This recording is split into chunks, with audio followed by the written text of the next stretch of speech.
You know what's my favorite thing about you guys? Is that you guys are so punctual. We have Jeannie who was here at 8:30, I think, 8:45. Yeah, and that's crazy to me. Yeah. So we made a mistake in the timing, but I think that's okay. I'm glad to see everyone here today. So thank you again for being here. Okay, so very funny, right? This is like our first. We've been running marketing-based conferences, and this is our first sales-based conference. And the only reason why we run a sales team conference is because of our friend in the back there by name of Kashmir, good friend here. Say hi, Kashmir. He suggested that we run a sales conference. And it's like, it's interesting. So I took it to Instagram, posted like a poll on Instagram, which I think you guys should do. And I say, hey, we're thinking of running sales. I think it was AI and e-commerce. And everyone picked sales. I was like, okay, let's do sales. All right. Now, when you talk about this word sales, right? What do you think about? A dirty word? Or is it a clean word, sales? Now, again, I'm more from a marketing background, but marketing is very closely related to sales. Would you agree? Yeah, it's super close. But sales is like a dirty word. Um, And when we talk about sales, what comes into mind? What comes into mind is maybe like a car salesman. Have all of you bought from a car salesman before? Have you bought from a used car salesman before? Do you like them? Everybody hates sales, right? So when I go to Google and define sales, right, this is what I get, right? Uh, the exchange of a commodity for money, the action of selling something. Not very helpful, isn't it? I did that in ChatGPT as well, but I'm not going to show you here today. Anyway, when it comes to sales, right, my experience in sales is, well, it's sort of like a dirty word, right? So I'll show you an example, right? I bought a car a few years back, and you can see that I was very reluctant to take a photo. And the guy's like, take a photo lah, take a photo lah, take a photo lah. He's so happy, It's like, wow, like that, like that, like that. And like, I don't want, I was very reluctant. Okay, but the car salesman was very, very happy for me to take photo, right? Um, and yeah, and what's the reason we dislike car salesmen? Can anybody help me out here? Pushy, what else? He knows he's lying. What else? Maybe one more. Why do we hate car salesmen? Is there any car salesman here? Luckily, no, huh? Okay, so the reason why we hate car salesmen, right, is because they try to sell us something that we don't need, right? So I have my experience buying a used car before as well. So this is many, many moons ago. I was a proud owner of this car, a Proton Gen 2. Have anybody drove a Gen 2 before? Was it good? Eh, eh. But when I went as a young kid, when I went to the used car showroom, right, this guy said, for you need something that is sportier. And your budget, this is the one. So what he was doing then, he was trying to sell me his old stock that he cannot sell and forcing me to buy it. Not something I really need, right? And yeah, I paid the price of it lah. So the car broke down a lot, engine problem, whatever problem happens to a car. It's a bad car. Please don't buy a Gen 2, yeah? And I'm very happy that they discontinued the Gen 2. Please don't be as stupid as me, okay? Very painful experience. So the reason why we hate car salesmen is because they sell us what they need us to buy versus what we really need, right? Now, so that's the thing about being sales, right? When we're in sales, we want to actually sell something that our customers actually need, right? Okay, how much can you sell a banana for? I know there's some good marketers and salespeople here, and let's say I have a banana today, right? How much could you sell a banana for? Can anybody help me? Okay, let's just say this banana is from the Royal Kingdom of Thailand, let's say. How much can you sell it for? Okay, I sell it in a very upscale place in Mont Kiara. How much can I sell it for? 3 ringgit can one banana, 3 ringgit. Okay, if I task you to sell it at 10 ringgit, can today, do or die, gun to your head, sell at 10 ringgit. Can you do it? One banana. I'm sure some of you can do it, right? You could do it, right? With some convincing, with some selling what the person don't need, but I need, right? You can do it, right? Anybody can do it.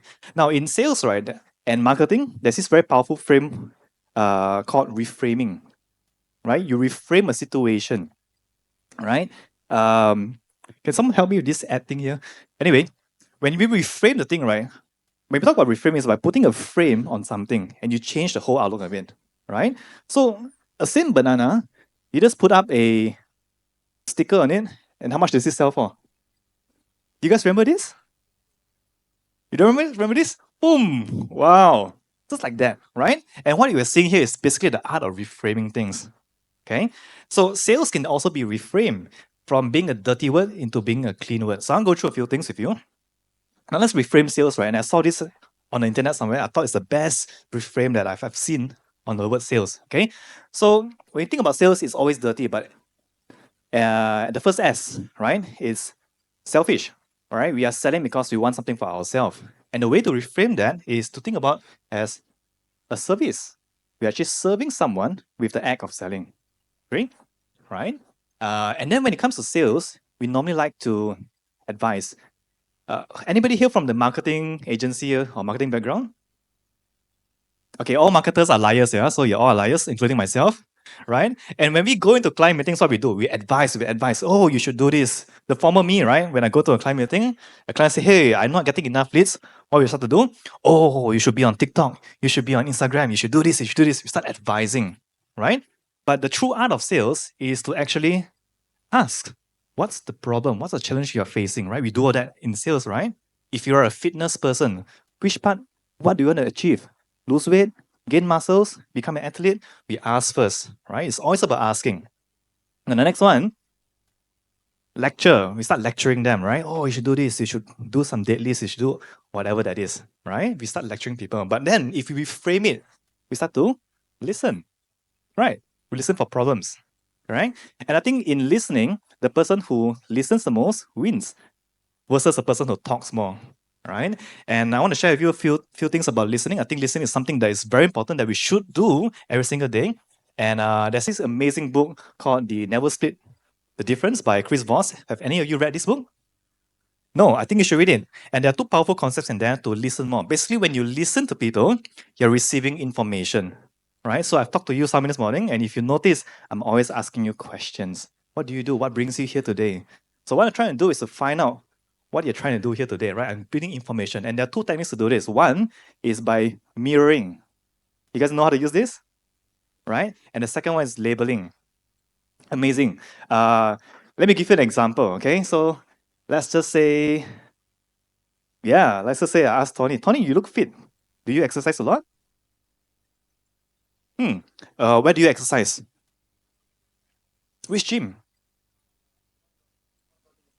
Oh, so you work out at home.